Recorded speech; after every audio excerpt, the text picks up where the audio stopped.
Ainda falando sobre estruturas de repetição ou de iteração, temos a estrutura while, ou last while.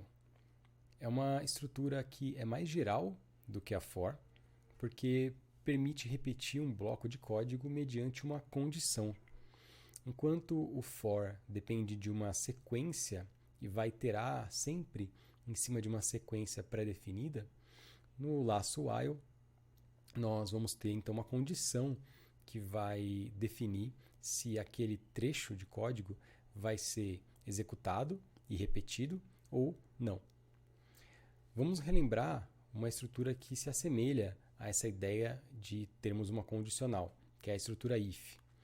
A if tinha a seguinte sintaxe: se ou if condição, dois pontos. E aí temos um bloco indentado que vai ser executado se a condição for verdadeira. E depois, quando nós temos um comando não indentado, isso aqui está fora do if, fora do escopo do if. Nessa estrutura, caso a condição seja verdadeira, então se essa condição for verdadeira, o que acontece? O programa executa o bloco indentado e a seguir sai da estrutura if e executa o comando não indentado, fora do if. Caso a condição, e eu preciso atualizar aqui, caso a condição seja falsa, se a condição aqui é falsa, desculpa, agora vai. Essa condição aqui é falsa, então ele não executa o bloco indentado e vai direto para o próximo comando não indentado. Então, mesmo que essa condição seja verdadeira, apenas uma vez esse bloco vai ser executado e depois já entra para a próxima instrução. No caso de um while, a sintaxe é muito parecida. Trocando o if pelo while, que nós temos uma condição, também um bloco indentado e um comando não indentado. Só que nesse caso, o bloco indentado vai ser executado múltiplas vezes, enquanto a condição for verdadeira. Então, só traduzindo aqui a palavra, a gente já consegue entender o que está acontecendo. Enquanto a condição for verdadeira, ele vai executar aquele bloco indentado. Repare que, então, nós temos uma questão aqui agora de verificar quando que essa condição vai ser falsa. Isso é muito importante. É o que a gente chama de critério de parada ou condição de parada. Então, vou até anotar aqui agora a condição de parada é importante. Ou seja, é preciso que em algum momento a condição seja falsa para que o programa continue executando. Se a condição for sempre verdadeira, ele entra naquilo que a gente chama de loop infinito, ou a repetição infinita. Nós vamos ver mais sobre isso daqui a pouquinho. Vamos pegar para a gente ilustrar essa estrutura, aquele problema de divisão por zero.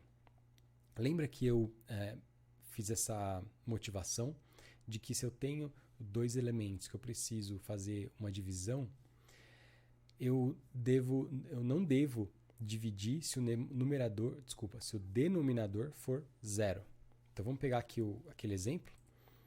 Então eu vou pedir para o usuário entrar com o numerador e com o denominador. Se for tudo bem, aqui 40 e 30, tudo certo com o nosso programa. Mas, se por acaso eu tentar dividir por zero, ele vai dar um erro e eu não quero que ele faça isso. Uma forma de não executar, que nós fizemos, foi utilizar o if e falar o seguinte: bom, só se o y for diferente de zero, aí sim a gente vai fazer a divisão. Então, if y diferente de zero, faça a divisão. Então, numerador, por exemplo, 40, denominador 0, o que acontece? Nada. O usuário fica aqui esperando. Poxa, o que será que aconteceu? E ele não tem muito como voltar atrás. Se esse foi um erro de digitação, se ele digitou errado, ele não tem como repetir, a não ser executar o programa de novo. Qual que seria uma opção? Agora utilizando while. Repetir a entrada de dados enquanto o denominador for 0. Então, a gente começa pedindo para o usuário entrar com o numerador. Aí eu vou fazer o seguinte, eu vou criar uma variável y sendo igual a 0. E aí, como o y é igual a 0, eu vou pedir agora para o usuário entrar com esse valor de y. Então, reparem que eu estou usando aqui uma estratégia para que ele seja verdadeiro pelo menos uma vez. Então, pelo menos uma vez, esse while é verdadeiro para que ele efetivamente faça a entrada de dados. Então, ele vai aparecer aí, né? O y recebe o input convertido para float. Eu até vou pedir para o usuário, entre com um denominador não zero.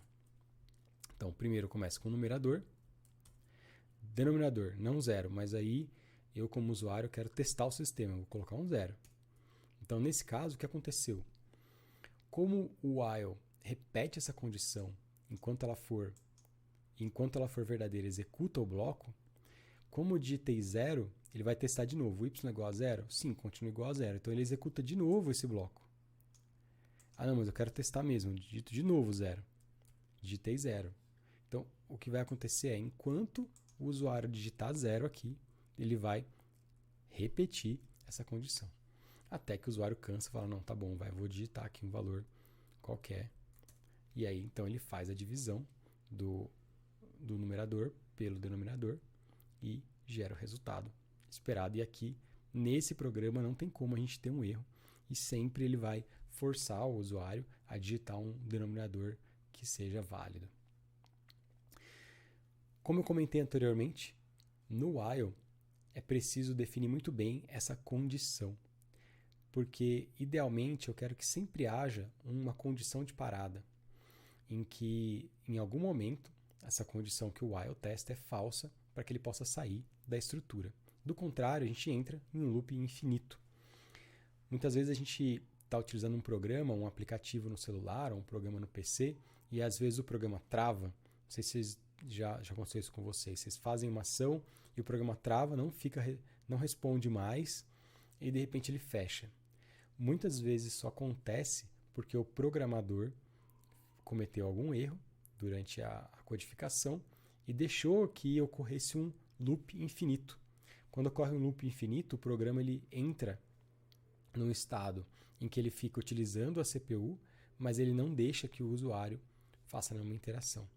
E muitas vezes o sistema operacional acaba por encerrar esse programa prematuramente, causando, por exemplo, perda de informação ou perda de dados. Então a gente não quer isso. Tentem o melhor possível definir bem as suas condições de parada, utilizando a condição dentro do while. Eu poderia, ao invés, fazer completamente o contrário. Vamos supor que eu defino uma condição que é sempre verdadeira. While true. While true, se isso aqui é uma condição e se eu estou colocando que ela é sempre verdadeira, ele vai executar o bloco infinitamente. Então, vou digitar aqui e dá para ver que ele está criando infinitos prints aqui. Infinitos não, né? A gente não vai ficar aqui para sempre esperando para ver até onde ele vai. Mas, basicamente, enquanto tiver energia elétrica, enquanto esse computador estiver funcionando, se eu deixar ele aqui, por anos e anos, ele vai ficar imprimindo esse infinito aqui. Bom, como é que a gente faz para parar? Se fosse no terminal, a gente digita Ctrl C e ele interrompe. Aqui não tem essa opção, então o que eu posso fazer é parar o kernel do Jupyter Notebook. Vou até baixar um pouquinho aqui para mostrar para vocês. Então a gente tem aqui esse Stop, Interrupt the Kernel. Então eu paro o kernel. Vou voltar. Então eu interrompi para poder ir assim parar a execução. Ele dá inclusive aqui um erro. Ele fala Keyboard Interrupt.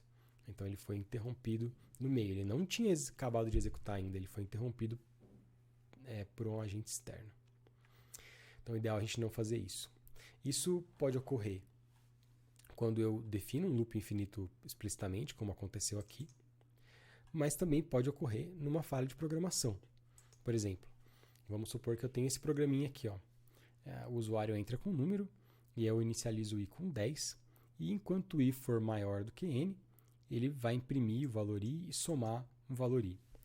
Então, eu queria, por exemplo, que ele imprimisse um valor entre i e n. Então, eu tenho aqui o número por exemplo, o número 5. Eu digito o número 5 e é o que aconteceu aqui. Eu entrei no loop infinito. Ele está imprimindo aqui indefinidamente, incrementando o valor de i. O que aconteceu aqui? Bom, eu programei mal esse trecho, porque quando eu digito, e eu vou interromper aqui, quando eu entro aqui e digito o valor 5, 5, que é o valor da... Desculpa, 5 é o valor de n. 5, que é o valor da variável n, e o i já começa no 10, o i sempre vai ser maior do que 5. Porque o i começa com 10, 10 é maior do que 5, e quem se modifica aqui? Quem se modifica é o i. Então, ele começa, eu estou comparando esse cara aqui com esse e verifico, bom, esse é maior que esse? É. E como eu estou incrementando o i, quer dizer, eu estou aumentando ele de tamanho, ele sempre vai ser maior do que o n. Então, eu fiz alguma coisa errada e eu tenho que mudar esse programa. Talvez o que eu quisesse fazer fosse o contrário, enquanto o i for menor do que n. Então, eu começo em 10 e vou incrementando até n. Então, vamos mudar aqui. Vamos supor que eu coloco aqui o valor 20. Então, agora sim, nesse caso, ele vai de 10 até 19. Se eu coloco o valor 5, ele não faz nada, porque eu estou querendo imprimir aqui só os elementos que são entre i e o número que foi digitado. Enfim, cuidado para que você não programe algo errado e crie um loop infinito sem você estar consciente disso. Exercício. Faça um programa que receba como entrada um número inteiro e divida esse número, usando divisão inteira, por 2 sucessivamente, imprimindo a cada divisão até que o resultado seja 1. Vamos pegar aqui então um cenário que eu gostaria que vocês fizessem. Então, se eu tenho, por exemplo, um número n igual a 60, o que eu vou fazer? Eu pego esse n e divido ele por 2. Dá 30. Vou pegar 30. Então, aqui o resultado, né? N. Vou modificar o n aqui. Ó. N dividido por 2. Vou imprimir. Então, é como se eu fizesse isso. Né? Então, eu tenho n igual a 60. Eu vou dividir por 2. Depois eu faço de novo. 15. De novo. 7. De novo. 3. Estou dividindo por 2 com divisão inteira. De novo, 1. O que eu vou pedir para vocês fazerem? Ao invés de eu ficar aqui manualmente fazendo isso, né, que aqui vai dar 0 e tal, e vai parar no 0, basicamente, que eu quero que vocês façam. Automatizem isso, para não ter que ficar rodando aqui um número de vezes. Então, o seu programa vai ter que pegar esse número, dividir por 2 sucessivamente, imprimindo a cada divisão, até que o resultado seja 1. E ao final, você vai mostrar o número de divisões que foram necessárias para atingir a condição de parada do while. E aí uma curiosidade, notem que esse programa, o que ele está calculando é o logaritmo na base 2, se o número for uma potência de 2. Pause então o vídeo e tente fazer o exercício.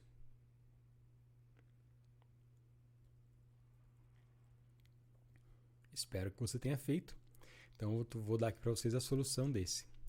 Então eu começo com a entrada de dados, entrada do número. Eu inicializo o contador. Então, enquanto o número for maior do que 1, então essa é a minha condição de parada. A gente sabe que ele vai chegar em 1 e no momento ele vai chegar em 0, que é quando eu não quero mais. Então, enquanto ele for maior do que 1, ele vai fazer a divisão. Então, faz a divisão, soma 1, imprime e testa de novo. Então, vamos lá. Ó.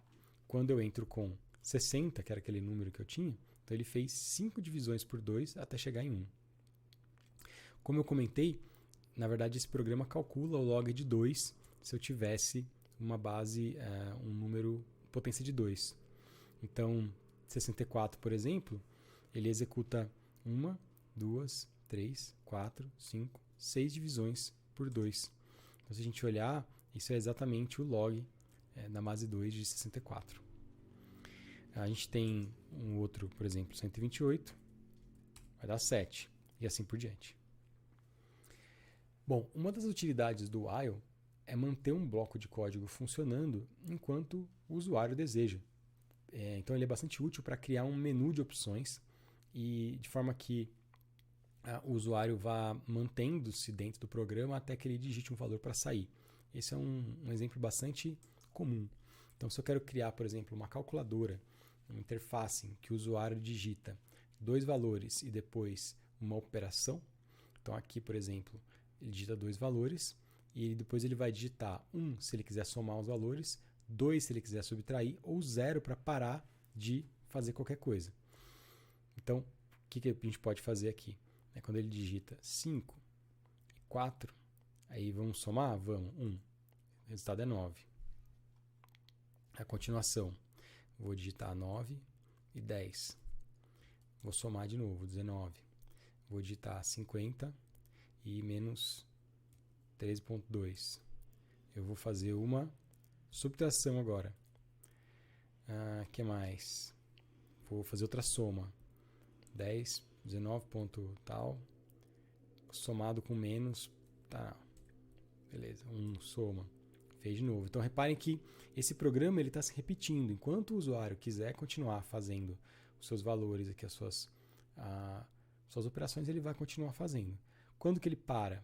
Quando eu digito 0 para sair.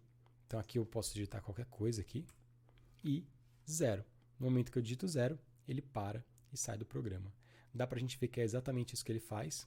Então, eu começo inicializando a operação com menos 1, porque eu quero que a operação aqui poderia ser qualquer outro valor, tá? Diferente de 0, claro. Se eu colocar 0, ele nem entra no while, porque 0, a operação é diferente de 0? Não, então ele já não faz nada, né? Não acontece nada aqui nesse programa. Então, eu preciso que ele seja algum valor, poderia ser 1, é um exemplo. E aí ele entra no while e pega os 2 valores, pede a operação. Se a operação for 1, soma. Se a operação for 2, subtrai. E se a operação for 0, quando ele voltar aqui e testar, vai ser diferente de 0? Não, porque é igual a 0 e ele para de executar o programa. Então, vamos deixar aqui como entrada qualquer coisa, 0, e sai do programa. Mais um exercício que é importante praticar. Escreva um código que receba por entrada uma taxa de juros ao ano, por exemplo, 5%, 10%. E aí você vai então calcular e exibir na tela quantos anos serão necessários para que esse investimento nessa taxa dobre de valor, quer dizer, que dê 100%. Então você vai precisar fazer uma sequência de juros compostos. Então, se for 5, aumento em 5%, depois 5 em cima de 5%, 5 em cima de 5 em cima de 5%, até que eu pelo menos tenha 100% desse valor. E então você vai exibir, como é uma taxa de juros ao ano, você vai exibir quantos anos demoraria naquela taxa de juros para que esse investimento, essa taxa, dobrasse de valor. Pausa o vídeo e bom exercício. Prosseguindo, assim como no caso do for, também é possível aninhar estruturas do tipo while. E elas são bastante livres, então a gente pode criar diferentes condições para aninhar 2 repetições. Vou dar um exemplo. Suponha que eu tenho uma lista de preços contendo frutas e preços dessas frutas que foram conseguidas em diferentes compras. O que eu gostaria de fazer aqui é, ao invés de percorrer apenas as listas, que poderia ser feito utilizando for, eu quero fazer uma operação mais complexa. Eu quero remover os elementos dessa lista. Então, como é que eu vou fazer? Para cada lista, da primeira até a última, eu vou remover e imprimir todos os preços, do fim para o início, até que todos sejam removidos.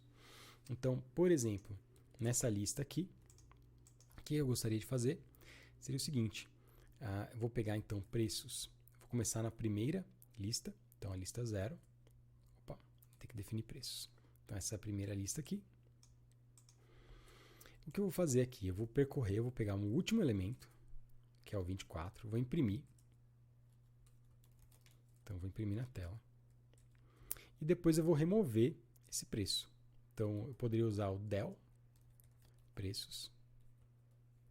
É uma opção. E eu deletei. Então quando eu for imprimir agora o próximo, ele já não é mais o 24, porque eu deletei o 24, eu vou para o 26 agora. Ou eu posso usar o comando pop, que é o que eu vou recomendar que vocês usem. Então, preços 0 menos 1 ponto pop. Então ele está removendo aquele elemento. Tanto posso usar, na verdade eu vou usar assim, ó. Da lista 0 eu vou remover o último. Então assim é o jeito mais correto de usar. Então eu vou pegar dessa lista aqui, que agora, se a gente imprimir preços 0, ela só tem esses 3 elementos, que eu removi o último com o del. E agora eu vou imprimir esse elemento e fazer o pop dele. Eu poderia também fazer assim, ó, o elemento, porque o pop retorna o elemento que foi removido. E eu imprimo o elemento. Também dá para fazer assim. Então, vai ser dessa forma. Só que agora já está removido. Então, se eu imprimir a lista novamente, vou imprimir a lista completa.